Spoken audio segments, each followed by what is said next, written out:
Income tax return file ചെയ്യുമ്പോൾ കൃത്യമായിട്ടുള്ള ഫോമുകൾ സെലക്ട് ചെയ്തില്ലെങ്കിൽ നിങ്ങളുടെ റിട്ടേൺ ഡിഫക്റ്റീവ് ആവും. അപ്പോൾ ഏതൊക്കെ വരുമാനത്തിന് ഏതൊക്കെ ഫോമുകളാണ് ഉപയോഗിക്കേണ്ടത് എന്ന് നമുക്ക് നോക്കാം. നിങ്ങൾക്ക് എപ്പോഴാണ് ITR 1 ഉപയോഗിക്കാൻ പറ്റുക എന്ന് നമുക്ക് നോക്കാം. നിങ്ങൾക്ക് ശമ്പളം അല്ലെങ്കിൽ പെൻഷൻ അല്ലെങ്കിൽ ഒരു ഹൗസ് പ്രോപ്പർട്ടിയിൽ നിന്നുള്ള വരുമാനമുണ്ട്.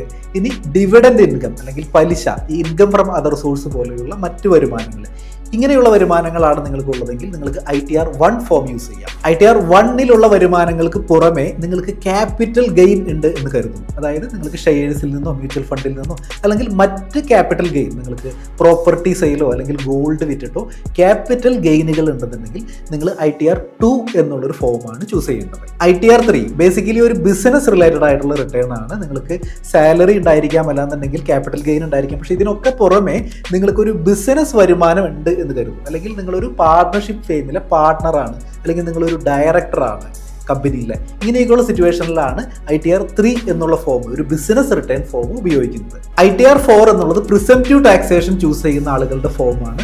അതിൽ സ്പെസിഫൈഡ് ആയിട്ടുള്ള ഒരു ബിസിനസ് ആണ്, അല്ലെങ്കിൽ നിങ്ങൾക്ക് സ്പെസിഫൈഡ് പ്രൊഫഷനിലുള്ള ആളുകളാണ്.